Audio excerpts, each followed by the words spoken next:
Has it really been 2 years? 2 years since a small 65-man team in North London released what was only its second ever game. A game that went on to sell 2 million copies in the first 3 weeks and was showered in awards, including the BAFTA for Best Game. Well, yes it can, and The Dark Knight is rising again.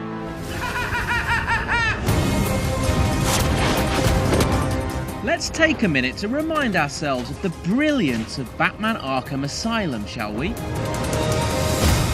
The performances weren't bad either. I set a trap and you sprang it gloriously. And it all led to this emotional moment of triumph. Batman Arkham Asylum. Sefton, you've done it. You've won the big one. Congratulations. I can't believe it. Honestly, it really surprised us, and it's amazing, honestly, a privilege to work with these amazingly talented people, and just amazing to get this award. Today, the BAFTA is proudly stowed in a rather crowded cabinet at Rocksteady Studios. And it turns out we've been invited along at another very big moment for the team. We are literally finishing the game within the next half an hour. You know, the point of kind of finality has to come at some point, and fortunately for you, mate, you're here at that very instance. We've been working at this for so long, and to kind of be here, literally 6 weeks from launch, putting the finishing touches to the game. It's an exciting but a really exhausting point. I kind of expected myself to be exploding right now, but inside I am genuinely thrilled that the game has come together so well. But we're not the only visitor excited to be here as the project reaches the finish line. Yeah, it's sort of like, being here, the last day of shooting of a film. It's very much like that. Paul Dini is something of a legend in comic circles. A veteran writer whose work with DC Comics on Batman led him to write the script for Arkham Asylum and pen its follow-up.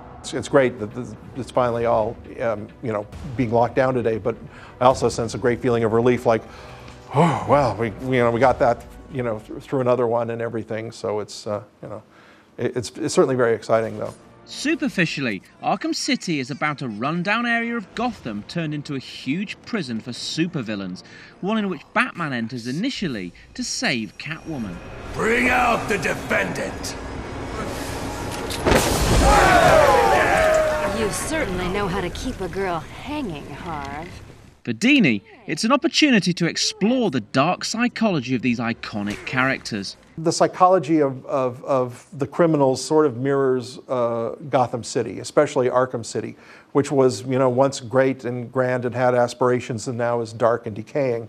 It's the same way with his villains also. They are sort of reflective of that part of the city. Whatever nobler aspirations they have fallen away, and now it's very base, and it's almost like a caricature of themselves. And Batman is sort of like this dark bolt of sanity that comes back in, trying to restore, sanity to a wounded city.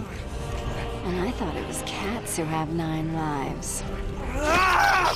He doesn't really want to destroy his enemies. If anything, he wants to, incarcerate them so hopefully they can help themselves out at some point. He wants to make the city a better place, but I think unconsciously he wants to make the criminals, better people, or at least get them to stop doing what they're doing. I don't know if there's any true redemption for characters like Two-Face and the Joker, but when we see a little bit of humanity in them, especially with Two-Face, it makes the character all the more poignant.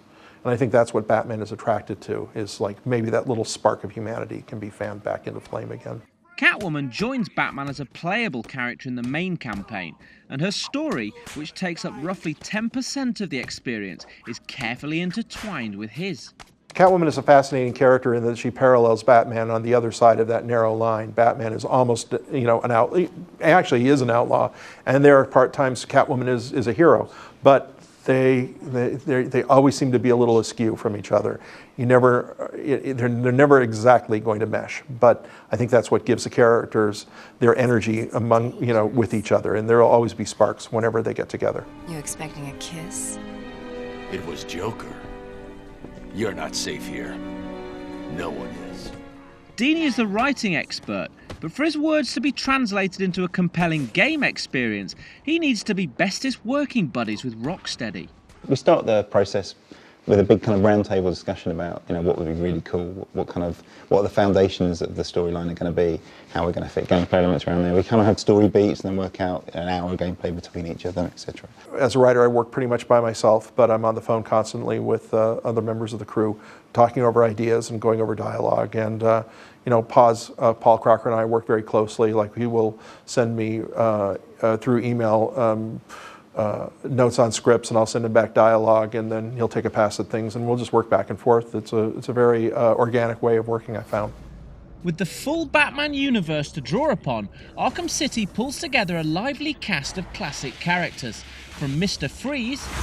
You are in my world now, Batman.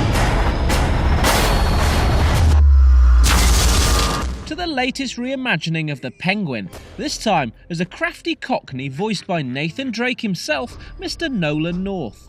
So, Batman, you here for the cops, or me? For us, it's incredible that we can get all these people. And they bring such a level of quality and authenticity to the characters. With the team on its final deadline, the main studio is sadly off limits to us today, but we do get to have a ferret around the motion capture suite, where Art, a gentleman we met on a previous visit, shows us, frankly, a little more than we were expecting. So, if you're wondering what gives the combat in the game so much impact, watch and learn.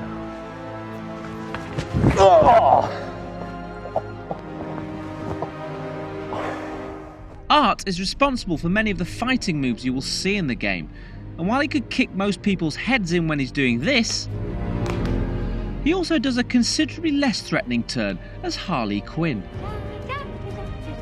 So, with the next generation of console hardware expected to show itself next year, will this be Rocksteady's last Batman game on this gen?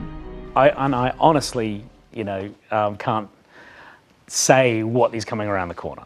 Because I don't know. I don't think anybody here does. It's brilliant to be here at the completion point of Arkham City. We're really proud of the work that we've done, but I know that there's conversations going on about potential possibilities about what's down the track for Rocksteady, but there's nothing that I can say right now which is going to give any more clarity on that. But make sure you do pay attention, as you never know what those pesky Rocksteady pranksters might be dropping hints to. There are elements in the game that you'll be able to look for, whether they're to do with another game or just something else, just ideas we have, but they are definitely in there.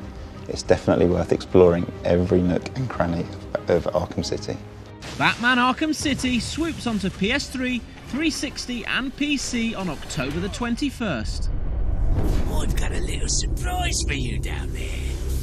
Solomon Grundy, born on a Monday.